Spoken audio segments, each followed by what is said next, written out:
Okay, good morning, everyone. I think we're gonna begin. So, welcome to the 2023 Housing Inventory Count Survey Training. My name is Alexander Fuller, HMIS analyst here at All Chicago. Just a couple housekeeping things. Everyone on this call is muted. There is a questions box that you can ask questions throughout the webinar. Please feel free to ask questions. We do have Rochelle and Rashawn monitoring the questions, so they will be able to answer them as you submit them. Any unanswered questions, we will try to save a little time at the end to kind of run through any that was submitted that we haven't been able to answer. So on the agenda today, we're going to be covering the HIC history and the purpose. We're also going to be going over the overview of the HIC process this year, which would be the survey, how to access the survey. Useful tips, the due dates, resources, and contacts. And we're going to save a little time for questions at the end of this presentation. So the timeline for this year starts today. So as of this morning, the survey opened. So projects are able to start submitting their surveys to us. Ideally, the project types that will probably get started initially would be emergency shelters, transitional housing, safe havens, as they'll just be inputting their inventories into this particular survey. On January 26th, permanent housing and non-participating projects, we kind of recommend for them to start the survey on the 26th. Nothing is stopping them from starting it today. But depending on, or because since permanent housing and non-participating projects are going to be answering a couple of additional questions that pertains to the point in time date, it might be better for them to just wait until that particular date. But the survey does allow you to save, so you are able to start it today and maybe come back on the 26th to finish the rest of the things. January 30th will pretty much be the midpoint between when the survey opened and when the survey is going to close. So we will be sending out a reminder email to providers, just letting them know that the deadline is approaching, so we can get these surveys in. On February 3rd, all responses are due back to Chicago by 11:59. So essentially the end of day on Friday. All surveys should be submitted via Alchemer.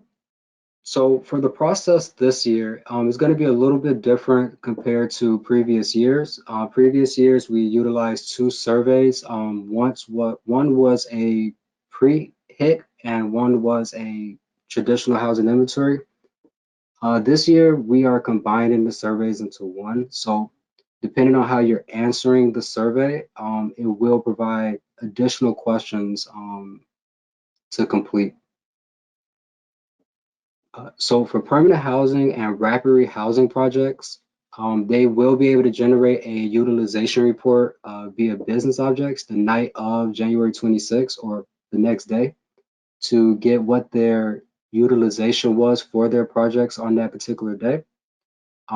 They will need to confirm those numbers and make sure that's the count that they wanted to report or intended to report. If not, that might just indicate that clients might need to be exited out the project or clients need to actually be enrolled.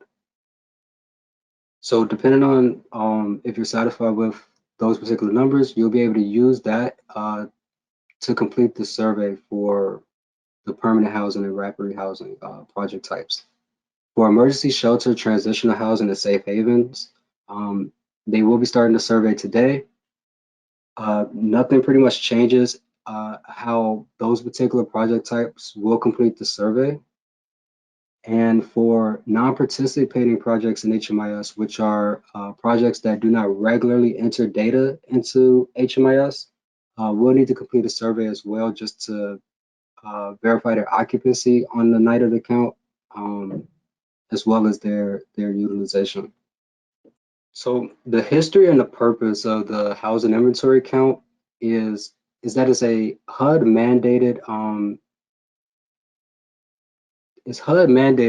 for all jurisdictions to conduct a one-night housing inventory count for all bids and units that make up the homeless system. on the same night as the point in time count. This information combined with PIT data is used to generate a needs assessment for different housing types in our system and across the country. The purpose as it relates to our COC is that it contributes to the accuracy of our LSA. It kind of confirms the bids and units that's involved with the coordinated entry process. A component of this is a part of our COC's annual NOFA and NOFO application, and it informs the system's decision with data. So who needs to actually submit a housing inventory count survey? So who needs to submit? Our projects included in the housing inventory count must be dedicated to serving the homeless population, or for permanent housing projects dedicated for persons who were homeless at entry. For the purpose of the HIC, a project with dedicated bids and units is one where a primary intent of the project is to serve homeless persons. The project verifies the homeless status as part of its eligibility determination. And the actual project clients are predominantly homeless or for permanent housing were homeless at entry. So the project types that are included in the housing inventory count would be emergency shelters, transitional housing, safe havens, permanent housing, which includes permanent supportive housing, rapid rehousing, permanent housing with services, as well as permanent housing only. So for this particular process, each project will need to submit an individualized survey based on the project at their agency. So each project would need its own survey completed. We do have a housing inventory reference table on our help desk, which would give the projects that we have the utilizations for, and it would also provide the ID number so you're able to log in and complete the survey. Again, all surveys must be completed by end of day on Friday, which would be 11:59. Okay, so once you're able to access the survey, which is available, the link to the survey is available on our help desk. So if you go to our help desk and you click 2023 housing inventory count, it will bring up that article, and at the very top of the article is the link to the survey. We will also send out a survey or an email today with that link included. So once you access the survey, it will ask for a username and password for you to begin.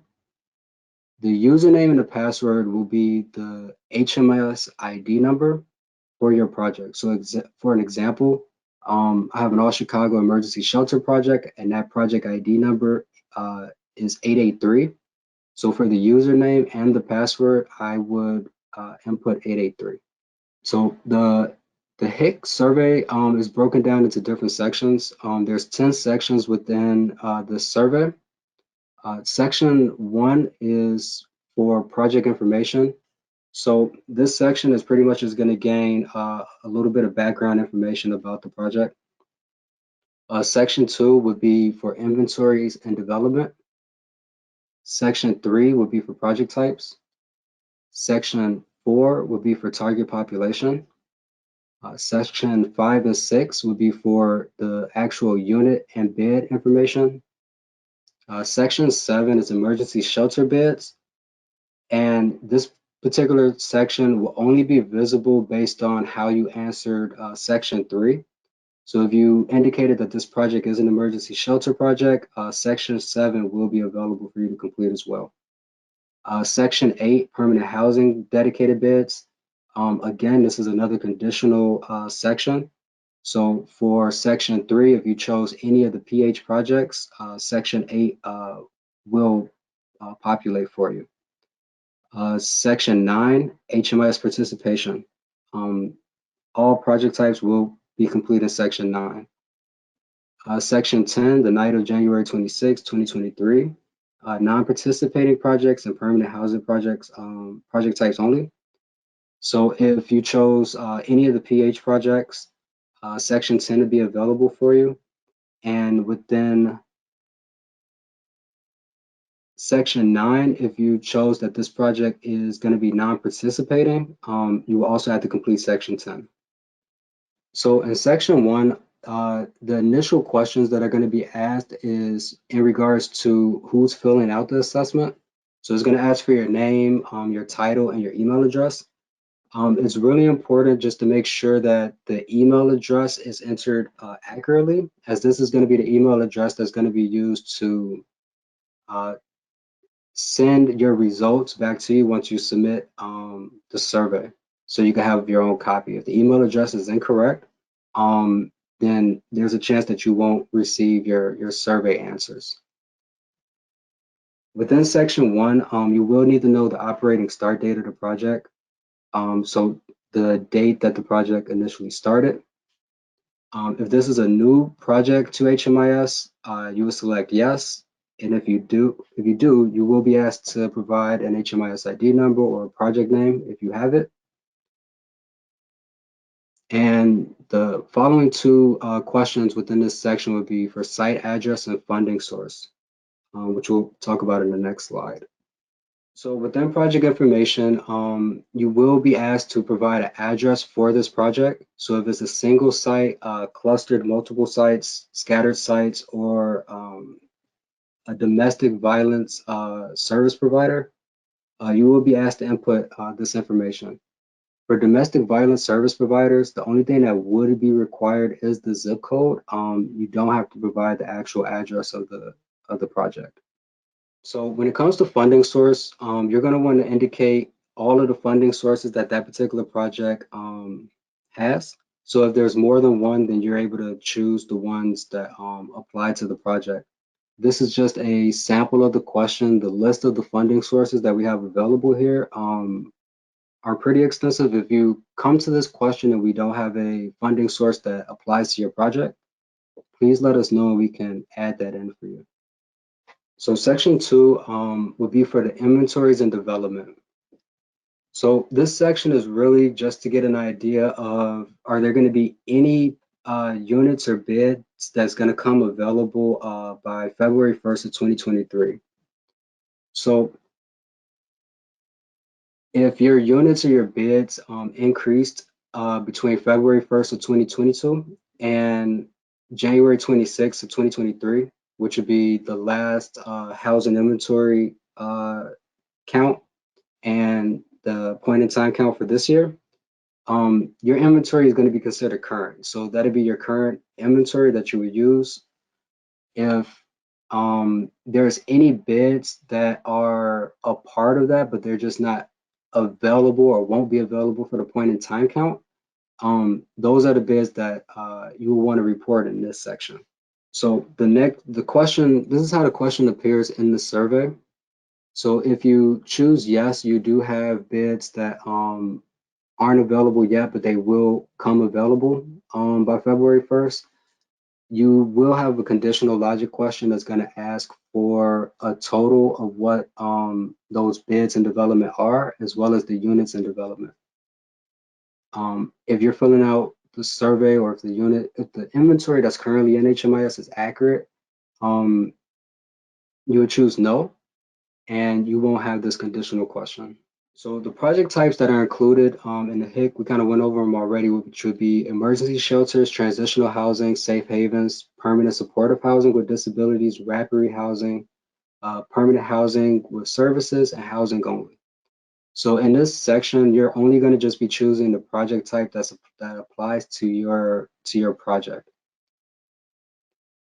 This section is pretty important that it's done accurately. You're making sure you're selecting the appropriate one, just because this is how the conditional logic questions for these project types are based off of. So if you choose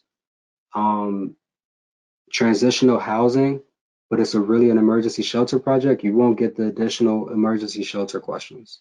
So for target population, you're going to be asked to select if your project has a target population.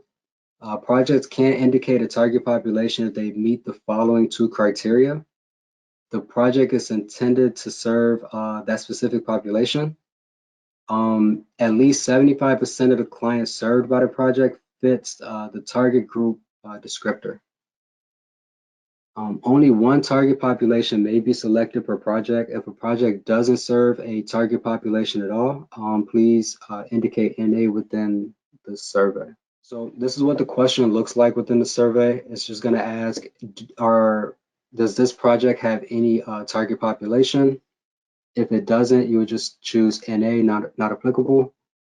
If it's HIV, persons with HIV or AIDS, you would choose that option. If it's a domestic violence population, you would choose the DV. If you do choose DV, there is a conditional question that's going to ask about comparable databases at your agency or project that's utilized to capture the client data, since that information isn't inputted into Service Point or HMIS. So the option that we have available is InfoNet, which I believe is the most common. If there's another comparable system that you're using to store client data, you can choose other and write that in the text field. So section 5 is related to units. A unit is intended to be a separate living quarters. This could be a single room occupied as separate living quarters or an apartment. Within the survey, unit section is going to ask initially what is the total number of units for your project. This would be the cumulative total, not based on if it's a single inventory or if it's an inventory dedicated to families. We're going to just be looking for the total number of units that project has. So the following questions 11, 12, and 13 is where you'll be able to break out exactly what units go to what household type. So if you have 10 units, and if you have 10 units in total and 5 of them are dedicated to families and 5 are dedicated to singles, you will input 5 for question 11 and 5 for question 12. And for question 13, you'll input 0.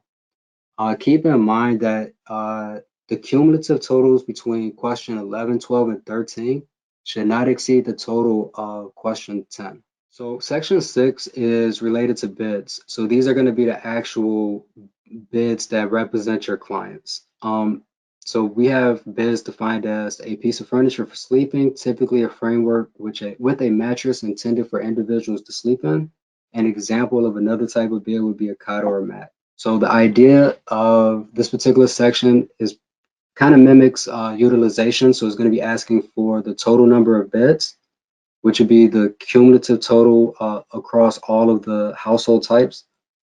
And again, once you have your total, you're able to break that out in section 17, 18, and 19, depending on if it's a family, singles, or if it's a child-only household. Keep in mind as you're completing this, if you're indicating that some of your bids and some of your units are for families and some are for singles, keep in mind that the idea is to actually have those clients in your project. So when you're filling this out, you don't want to add any family bids or units if all of the clients that you're going to be serving are going to be single individuals. So if no clients are coming in as a family, you will want to set all of your bids and your units as single bids if that's going to be the population that you're going to be serving. Emergency shelter bids. So this section is going to be for emergency shelter projects only. So if you chose emergency shelter, this section will pop up for you. So this question or this section is going to be related to about if anything has changed with your bids during 2022. Question 22 is actually going to be asking about the year-round bids or the seasonal bids. So if you had any changes with that from last year, you will select yes. With selecting yes, there is a conditional question that's going to ask for more details. The following question, did your project bed type change during 2022? If it's yes, so if it changed from facility-based or voucher-based, you will want to select yes. It will have additional questions that'll follow. But if you choose no, then you can just move on to 24. Did the project number of overflow bids change in 2022? If that is true, then you will select yes, and that also has a conditional question. So as an example of what those conditional questions would look like, so for the seasonal year-round bids, if you chose yes, that you did have some change from 2022, it's going to ask for you to add what the availability is for those year-round bids as well as what the seasonal bids are. This is kind of an example of what the conditional questions will look like for this section. Okay, for section 8, permanent housing, dedicated bids. This section is going to be for permanent housing projects only. Again, based on how the project type question was asked is going to kind of tell if you're going to be able to view this question or not. So if you have a permanent housing project and you don't get section 8 as you're completing the survey, you'll want to go back to the project type question and just confirm that you're choosing a permanent housing project type. So for the dedicated bids, in October of 2019, HUD updated the national HMIS data standards and altered the definition of dedicated bids and how they are reported. Now all bids funded by HUD or another federal partner dedicated to the list of populations below must be reported as dedicated bids.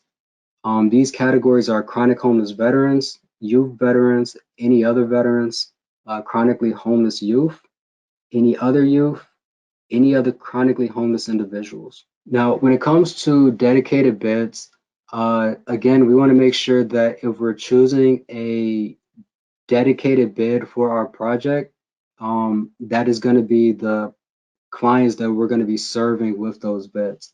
So if we indicate that we have chronically homeless veteran dedicated bids, the goal is that all clients that are going to be enrolled in your project will be chronically homeless and veterans. So the survey questions are kind of broken out into rows and columns.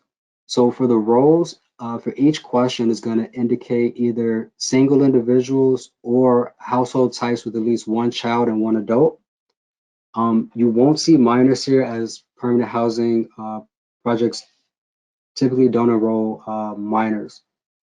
So of the total counts that you answered for question 16 about the bids, this is what's gonna make up question 25, 26, and 27.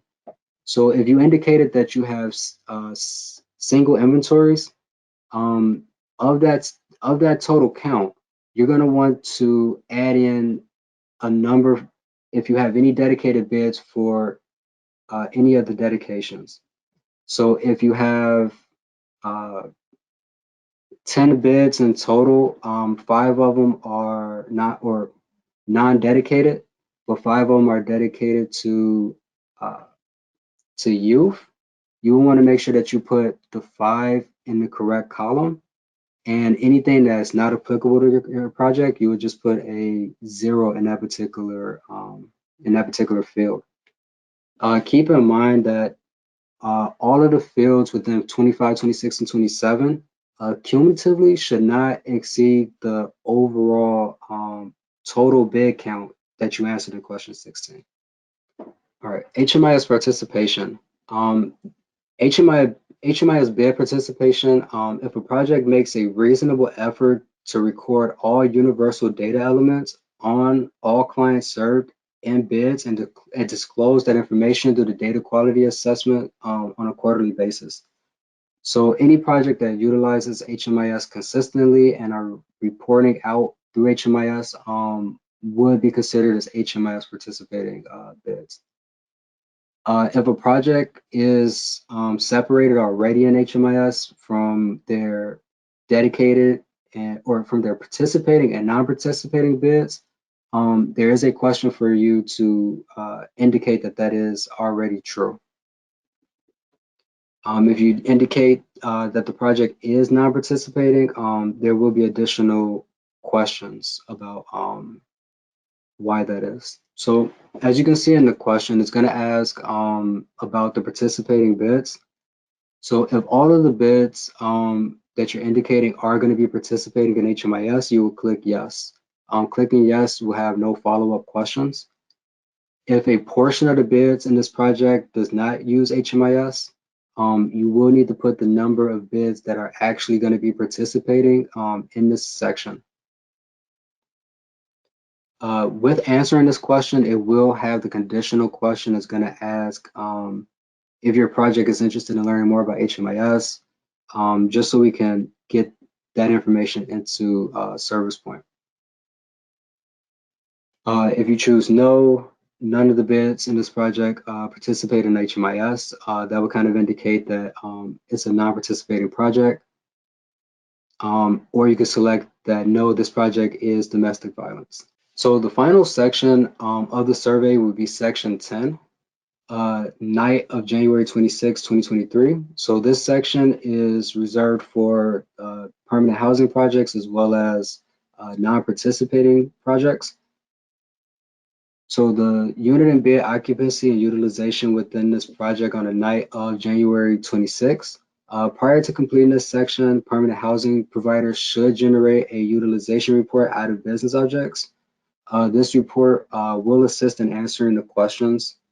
Just because it's going to be asking about the occupancy on that day, the utilization report will pull in clients that are reported for that particular day. Non-participating projects will need to complete the survey based on their internal data for the night of the count. So projects that are not participating in HMIS, you won't need to run any kind of report as data wouldn't be in the system. So you'll just report based on the data from your project on the night of the 26th. So this is kind of a preview of how the questions will look. There are a couple of questions in between that are missing, but the main set of questions are here. So the initial question is going to ask on the night of the point in time, which is January 26th, how many clients were served? So you'll put that total number for question 30. This is looking for individual client counts and not household counts. So following that question is going to ask about the unit occupancy as well as the bid occupancy. So for question 31, it's going to ask how many of the available units that this project has, how many of those units were occupied on the night of the point in time count. And that would be consistent with the bids as well. So for bids, it's going to be asking of the total bids that is available for this project, how many of those were being used on the night of the point in time count. So a couple of just useful tips when it comes to completing the survey. The survey is pretty long and it does ask quite a bit of questions. So the best thing to do is to kind of review the survey first. And then also we do have a PDF version available on our help desk, which I recommend everyone to download. This way you're able to have all of the questions in one place and possibly answer them and then go back and complete the survey. Again, the survey does have the option for you to save and return back to any point in the survey that you last saved. Okay, with saving, keep in mind that the save and continue button is going to be at the top right-hand side of the screen. And once you click on that button, it's going to ask for an email address so that it can send you a link in which you'll utilize that link to get back to the survey. Please make sure that the email address that you're putting in is correct. And also keep track of the link that's being sent, because it's a unique link and we can't recreate it or resend it. So it will be that you'll have to start the survey over. Again, just kind of a reminder, a separate HIC survey must be completed for each project.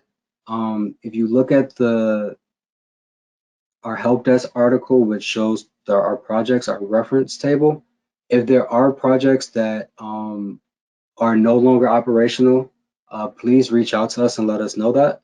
If there's projects that should be included that aren't on your list, please reach out to us as we can get that updated as soon as possible. Again, these are a couple of articles that we have around this year's housing inventory count. One kind of just go as a brief overview of the process.